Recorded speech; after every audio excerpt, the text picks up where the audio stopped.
There's no wrong way to be an entrepreneur, and that's the dirty little secret the business gurus don't want you to know. They want you to do things their way, but their way may not be your way. The key to success is finding the strategies that work best for you. Welcome to the 6 Ways with Jerry Potter. On today's show, we're sharing 6 ways you should break the social media rules. Welcome to episode number 8 of the 6 Ways. Every week, we bring on a smart, innovative guest that is thriving in their field of expertise to share their best tips with the rest of us so that we can all achieve our entrepreneurial goals, because I truly believe we all do better when we all do better. My name is Jerry Potter, founder of 5 Minute Social Media and the Social Media Leads Lab. My guest today is Chelsea Peitz. We met when she was speaking at an event in Seattle years ago. She teaches sales professionals how to leverage social media and technology to build a powerful personal brand and develop content that generates real leads. Chelsea, welcome to the show. I'm excited to be here. I can't believe it's been so many years that we met so long ago. That was the first time we met in the physical world. Yes. We had met before that actually on the socials. So it's exciting to be here again with you. I'm excited to talk about rule breaking, even though you might be surprised that I'm actually a strict rule follower out in the real world. But yes, with social media, we're going to give permission to do it your way today. So let me ask you about that, because we've talked about social media obviously for years, and I've watched what you do, and I've watched your growth to you're over 50,000 followers on Instagram, but more importantly, like engaged followers. You have one of the most engaged audiences I've ever seen. And so in life, you'd say you're generally not rebellious, but on social media, why do you think that is? Why do you think on social media you've always kind of given yourself permission to not do the things that everybody says? Yeah, I feel like I tried a lot of the things, and I think that's part of it. You do need to try different things, because how do you know you don't like batch creating your videos if you haven't tried it and given it a go and tried a content calendar? So I have tried all of the different things, and I do love learning. So I do love looking to other experts out there who have tried things and researched and then try to apply that to my world. What I found was some of it was not bringing me joy. Some of it was making me feel, I wasn't even feeling good about making the content in a certain way, or I felt overwhelmed, or I felt like I had to do something because that's what somebody else had told me. And I made a decision, well, if I'm going to do this, I'm going to have to do it my way that feels right for me at that time and sustainable, and for my energy level and my level of season of business and life and what might be going on. So I didn't set out to break the rules. I started to think about, how can I bend things and see if it will still work for me? And I was pleasantly surprised to find that when I did things in a way that might have been different from somebody else, it absolutely worked for me. And so I love that we're talking about giving permission to embrace social media and creating content in different ways. And we're also going to talk about the whys and why we might break some social media rules and maybe even bust some myths as well. It's a good point. It's not just permission. It's good Right. to understand why that these are okay to rules to break. And some of these, some of them definitely fall under myths. Some of them are at least on my list, are theoretically good advice. But as you kind of described, the most important thing is to get out there, right? And start seeing what works. And if we get held up on a specific thing that we believe, we have to do it this way, then we don't get out there at all. So, all right. So six ways you should break the social media rules. Chelsea is going to share 3, and I brought 3 as well. Also, our question of the week from Gio, who said, I saw you were going to talk about the social media rules you should break. Are there some you should never break as well? So stay tuned. We'll talk about that too on the show at the very end. So you can mull that over in the back of your mind, Chelsea, as we go here. So, all right. We play rock, paper, scissors on this show to see who goes first. Okay. So up in front of the camera, and we do 1, 2, 3, shoot. Okay. Here we go. 1, Here we go. 2, 3, shoot. And every week I laugh. Oh, paper beats rock. Every week I laugh because of the slight delay. It seems like we can never line up the 1, 2, 3, shoot, but that's okay. All right, so I'll go first then. The 3 three. Well, I'll have three, and Chelsea will have three. So 6 ways you should break the social media rules. Number one is the rule you should break is trying to be everywhere. And it's really frustrating when I hear about this because it's kind of, in the beginning, when social media came out, it was free, right? And we're like, oh, we've got to take these advertising platforms. But if we go back to when advertising was paid, no small business owner, no entrepreneur, no small person who works with small businesses will go, all right, we got to get our radio buy-in, and we got to buy our TV ads and our billboard and our phone book if we want to go back that far. Nobody would ever do that. Yet now we feel like we have to be everywhere. And so I always say that's the first rule you should break is pick one platform, go all in on it, and make sure that you are not stretching yourself too thin, because there's no way most businesses, even if you've got a small team, are going to do well in all of the different places. And you kind of follow that. Yes, I love that. And I say this all the time. More is only better if it's better for you and your mental health and your levels of sustainability. And some people that we know, Jerry, absolutely love creating content every single day and love putting it everywhere. And if even use systems to make sure that it goes out and then it goes, it's zapped through Zapier over here and it's transcribed and then it connects over here. And I love that for them.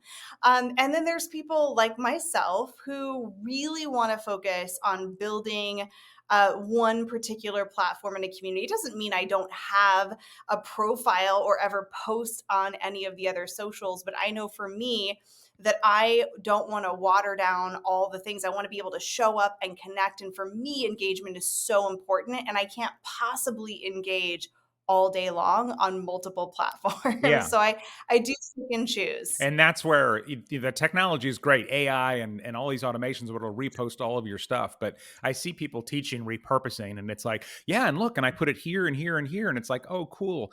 How much business did you get from that one view that you got because you took your Instagram reel and you put it on Twitter or whatever it might be? I want to try, and it doesn't always work. We're always experimenting, right? But I want to show up with the right content for the right places. And so I'm kind of expanding, to more networks now. But as you said, I'm trying to build the systems and everything with it. So, all right, social media rules you should break. Number 2, what do you got, Chelsea?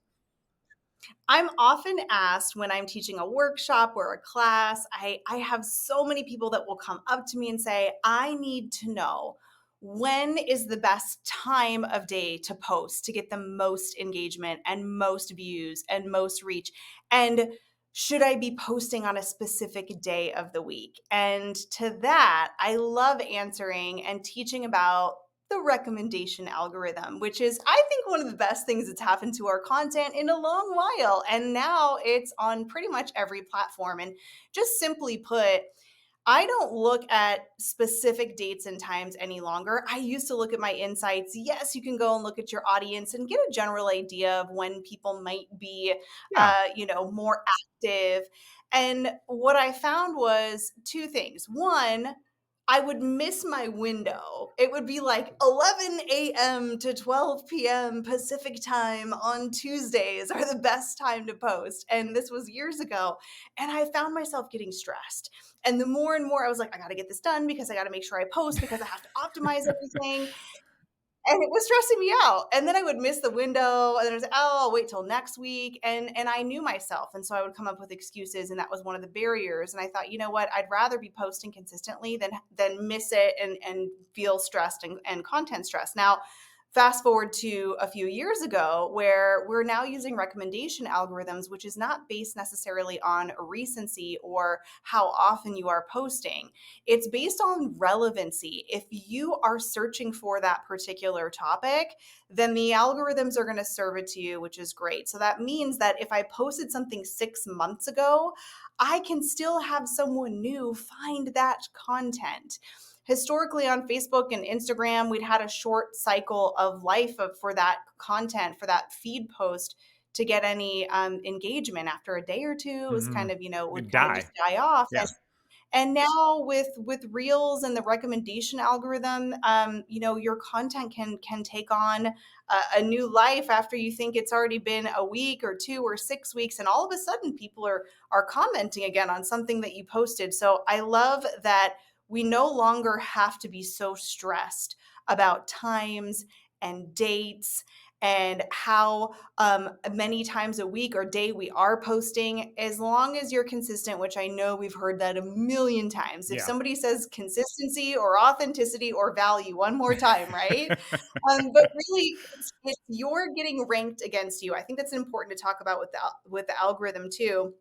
If you're posting every day, Jerry, and I'm posting, twice a week, Instagram or whatever platform isn't going to say, we're going to punish you, Chelsea, because you are not posting as much as Jerry. And we want you Right. to be posting as much as Jerry, because I am still engaging. I am still an active community member, and that counts for something. Also, are you going to get more potential reach, more potential views, more potential to grow faster than me? Sure, because you're doing more, and that is going to give a different volume than I am. But I'm not going to get punished because you are posting more than I.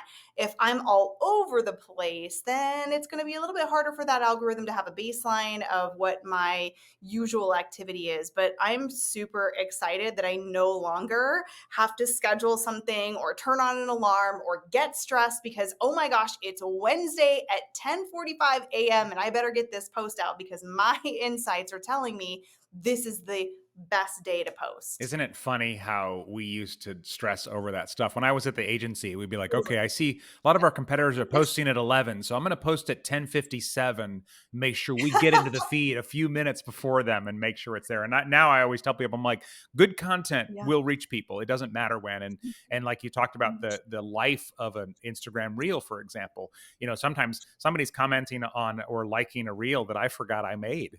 And it's kind of cool because it's been 6 weeks or whatever. And you're like, oh Yes, my I God, it's just still had that reaching people. question. Somebody shared a reel into their story and tagged me, and I was like, when did I make this? I don't recognize this reel. And I'm like, oh my gosh, this reel is like from months ago. That's so cool. Yeah. Yeah. So, all right.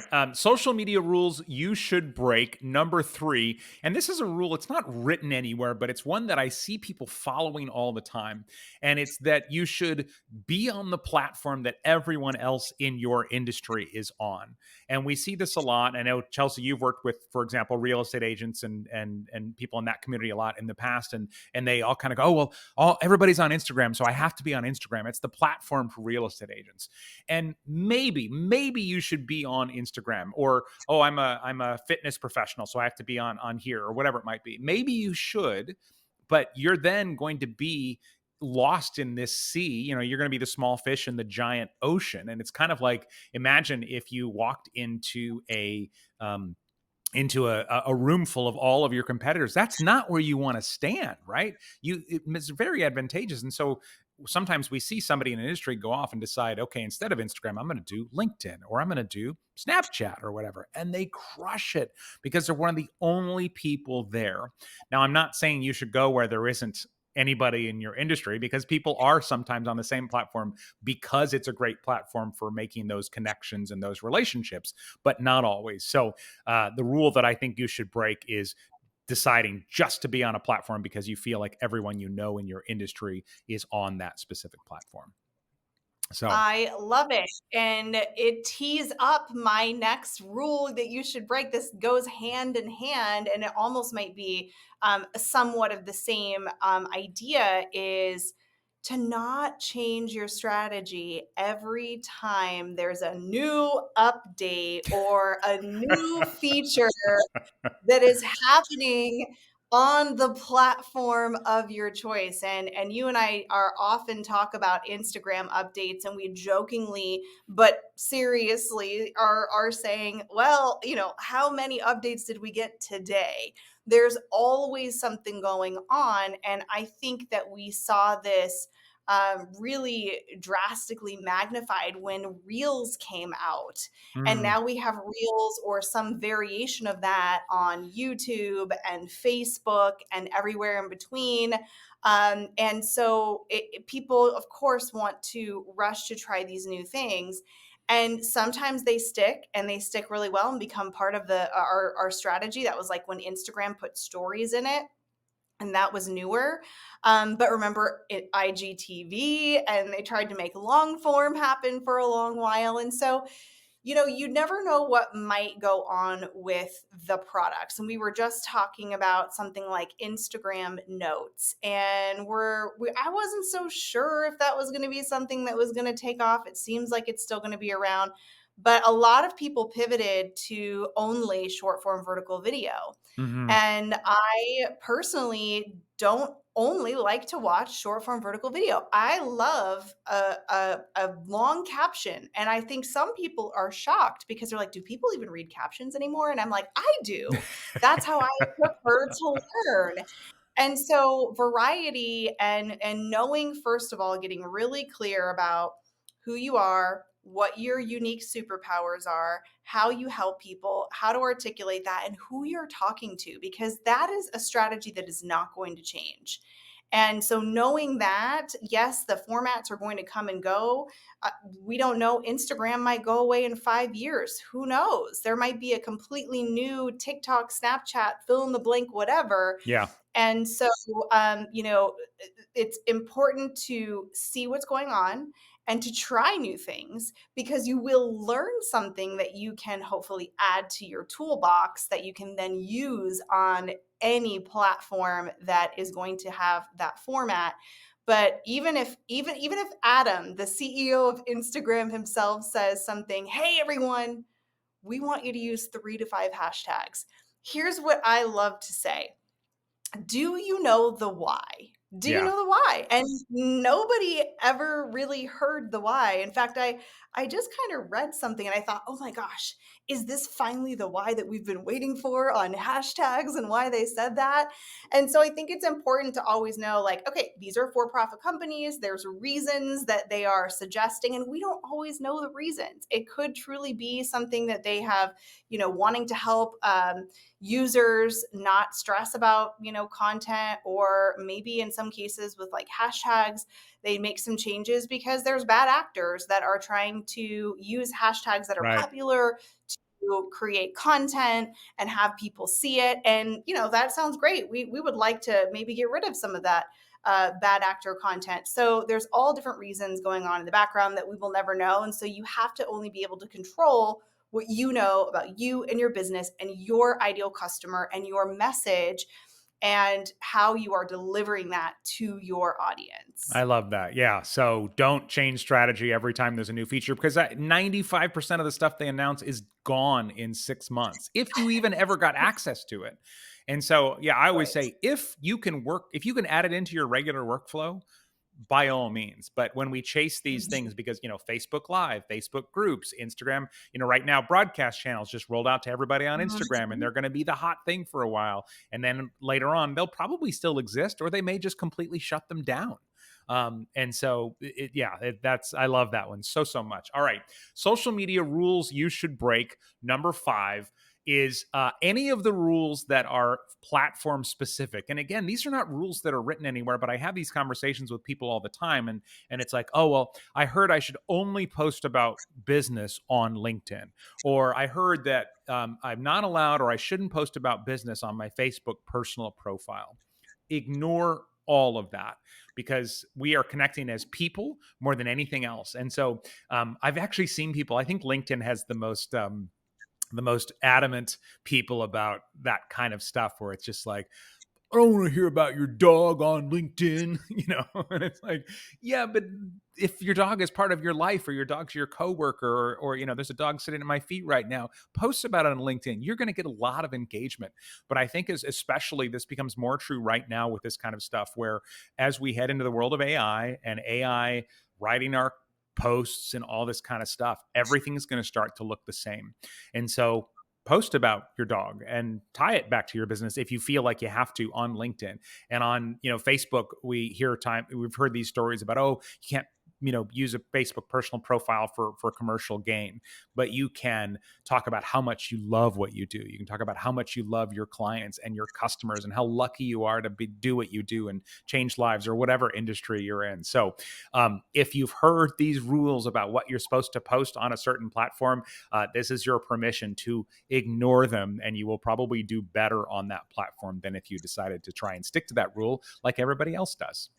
So, I love it. Oh my gosh, are we at our final rule? yes, Are we on number 6? I think rules you so. should That went by break. Yeah, so on social media. Rules you should break on social media. Number 6, Chelsea. What's the last one?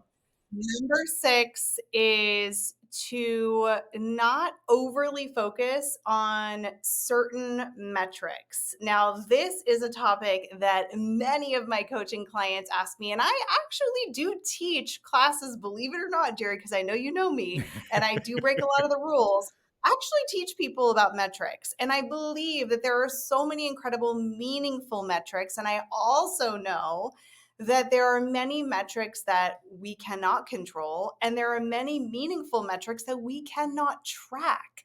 And what I see time and time again are people getting discouraged and disappointed because they're creating videos. Let's, for this example, use Reels. And they're saying, oh my gosh, I'm not getting that many views, or this one had this many views, and that one had that many views. Now, of course, if we're going to run a real scientific Reels test, well, we have to make sure that there's not a whole bunch of variables, but that's for another show. But what I can tell you is that the metrics they give you and the insights that you can see on different platforms, you can really only see a certain amount of things there. You can't ever measure the aha moment that somebody has when they watch your video, whether it's on YouTube or anywhere else, and they're like, oh my gosh, Jerry just explained that in a way that I've never heard anybody else. It totally made sense to me.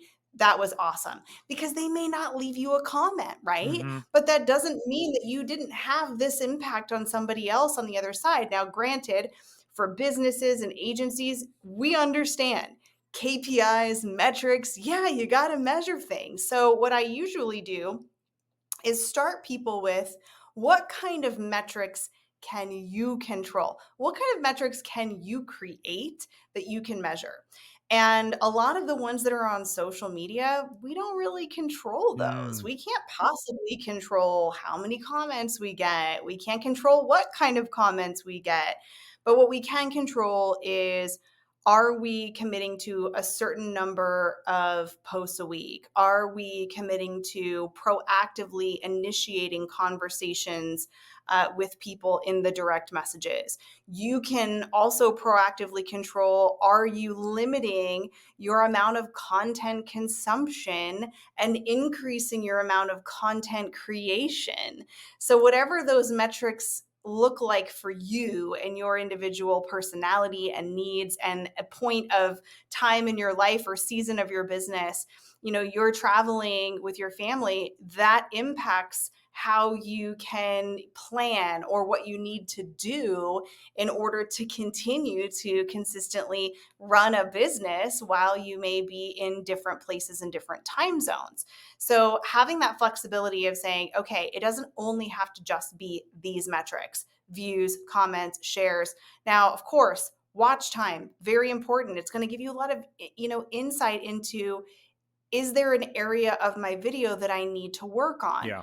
Yes, that's really good to look at. And also, if you are stopping making videos, if you are stopping making content, if you are feeling so stressed, if you are feeling discouraged because you are looking at metrics and you are saying, my content isn't working, I should just stop doing this, there are indicators.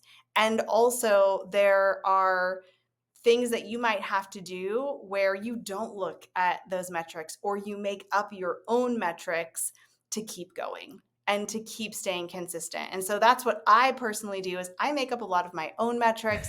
I don't get lost looking at the insights because I know myself. I know myself. Self-awareness is key. And I know myself. And if I start looking at those numbers, I'll be like, why did this reel 3 weeks ago did really well?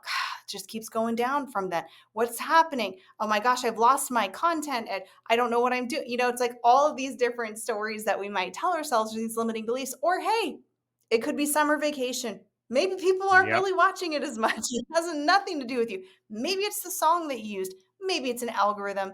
Who knows? Yep. All of these different things. So it is hard to really pinpoint it. And I know that there are some people out there that absolutely thrive at looking at their metrics on a regular daily basis. I don't happen to be one of those people. I love that you said, like I've seen you say, the metrics that you need to watch aren't available on that insights panel sometimes. Some of them are. We want to, obviously, we want our stuff to reach as many of the right people as possible, but some of them aren't in there. Right. And so, yeah, it's great Right. to ignore that. And I want to bring up, and I don't know if you still say this or not, but I think my favorite Chelsea Peitz quote of all time is about that idea of spend that time engaging and not just creating the content. And you'd say, stop contenting, start commenting.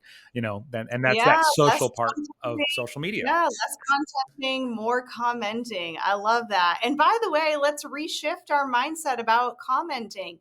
That's the most important content. It's also the only original content. So why can't we look at our conversations as a form of content, right? So thank you for bringing that up. Yeah, No, I'm pretty passionate. that's a great mindset shift though too. Is yeah, comments are content, and especially on some platforms. I think LinkedIn, everything on LinkedIn is in the comments. You could never post Absolutely. and get so much business from LinkedIn. Facebook groups are the same way, and yeah, Yeah. that's great to think of that as content as well. Okay, so if you missed any, we'll do a quick recap of the 6 ways you should break the social media rules in a second. Real quick, our question of the week from Gio, which was related to this. He said, I saw you were going to talk about the social media rules you should break. Are there some you should never break as well? And my mind just started spiraling with this because it was kind of like, well, I don't think anybody should, everybody doesn't need to do things the exact same way for sure, that we should be thinking about, breaking the rules. But I'll let you go first, Chelsea. Are there any rules you feel like people should never break in social media, or best practices or things like that? Yeah, I mean, there's always an asterisk, right? But I am a big believer, and this is again a perfect segue. I'm going to say over automating communication. There is so many amazing things about automation and AI and systems. And one of the things that I really feel strongly about, and even more so in the last few years with the rise of AI and automation, is that there are so many magical things about being an unscalable human and truly connecting and having a real conversation with someone and not automating that. Now, I mean, I'm a big proponent of saving yourself time, being efficient. If you're using something like ManyChat where you're saying comment this word, absolutely. We want you to be smart marketer and efficient. And I am a big fan of never spamming people, and I consider polite spam self-serving marketing messages, whether you're typing them out by hand or you are automating them. I'm a big believer of what would you do in real life? Would you say that to somebody that you hadn't even said hello Right. to? You were across. Probably not. Some people would. So while automation is awesome, I'm still a big proponent of there are certain things about marketing with heart and humanity, not hustle or hacks, that are going to go a long way. And it certainly does take more time out of your day to manually be a human and talk to people and actually send them a voice message. But that's one rule that I would like to see less often being broken. I'm thinking about those unsolicited direct messages that I get, and now I'm picturing somebody walking them up and saying it to me in the produce section at the grocery store. Like I'm trying to figure out if an Yes. avocado is ripe, and they're like, "Hey, could you handle 25 to 50 appointments a day if we were able to book them Or for you?" Or they're the best ones when they make you feel bad and they're like, that shirt is terrible on you. I could help you with that. oh, Like Like, oh, well, okay. Your content could be performing so much better. Would you like to hire me? Yes. Okay. All right. So, Gio's question was, are there social media rules you shouldn't break? And the first one that popped into my head was spelling and grammar. This is something that, Mhm. and it's not for everybody. Some people are not as uptight, but in general, if you want to come across as professional, I'm not saying you shouldn't use slang and emojis to spice things up and personality. And, some people have their own sort of languages or slang that becomes part of their brand. And that's amazing. But when I used to hire community managers when I worked at the agency, it was like, the CEO would be like, who do you need? And I'm like, just make sure they have basic spelling and grammar, and I can teach the rest and I can inspire the rest. And so that's one I think that's really important. And sometimes people get a little too cutesy with that stuff, and they'll replace words with emojis, and your brain has to slow down to figure out what it says. And then the other one that popped into my head was don't buy followers. That's a social media Oh, rule you yes. should never break. That's a good one to not break. I agree with that one. Yeah. Yes. Yeah. So, but remember, everything on social media is an experiment and everything that we do. And so that's why rules should be broken in a lot of cases. So let's do a quick recap. 6 ways you should break the social media rules. The 3 I gave were don't try to be everywhere. This idea that all businesses should be on all social networks. You're not an international airline, most likely, so you don't have to be everywhere. Second one, trying to focus on the platforms that everyone in your industry is on. Sometimes there's a really good reason for you to be on a different platform so that you can be the big fish in the small pond instead of the tiny, tiny fish in the big ocean. And then finally, any of the rules that are platform specific, like you shouldn't post about personal stuff on LinkedIn, or you shouldn't post about business on your Facebook personal profile. It is your platform, and sometimes you will do really well by breaking those rules and being a more well-rounded person. And then Chelsea, the 3 social media rules you should break that you gave? Yes. Being too stressed about the specific day of the week, the specific time that you're posting, the recommendation algorithm, and your audience is going to do the heavy lifting. If you're creating content that is meant for a specific audience, is going to help them, educate them, entertain them, or solve their problems, the good news is it is going to usually be served to those people if you post at 2 a.m. or 2 p.m. The second one that I brought was to stay the course in your strategy, even when things change and update on a platform. Try it out, see if you want to incorporate it, but know that what the new shiny object is of the week, of the month, of the year on that platform may or may not serve you or your audience. And you know what's right for your audience and what they need, and what also feels good and authentic for you as well. Last but not least, is we talked about metrics, and not only looking at metrics that you're able to track inside of your insights, and the possibility of creating your own metrics if you want to do that as well. Very nice. Okay. So, 6 social media rules that you should break. Some really awesome stuff was shared today. So, remember, we all do better when we all do better. So, if you can take a second right now, think of somebody else that could benefit from some of what we talked about today and tag them or send it to them, or, whatever is easiest for you. Next week on the show, 6 ways to increase your camera confidence. My guest is going to be a TV personality, TV anchor turned now person who helps us with camera confidence and online video. So super excited for that. If you want any of the links or to connect with the amazing Chelsea Peitz, check the show notes at the6ways.com/8. And thank you all for listening and watching and being here. And Chelsea, thank you so much for being on the show as well. Really appreciate it. Thanks for having me. Fun as always. The 6 Ways is recorded every Friday before a live online audience. To join us for the live backstage pre-party and the after-show Q&A, find all of the upcoming shows at the6ways.com. And remember to take action on something you heard today and let us know how it goes.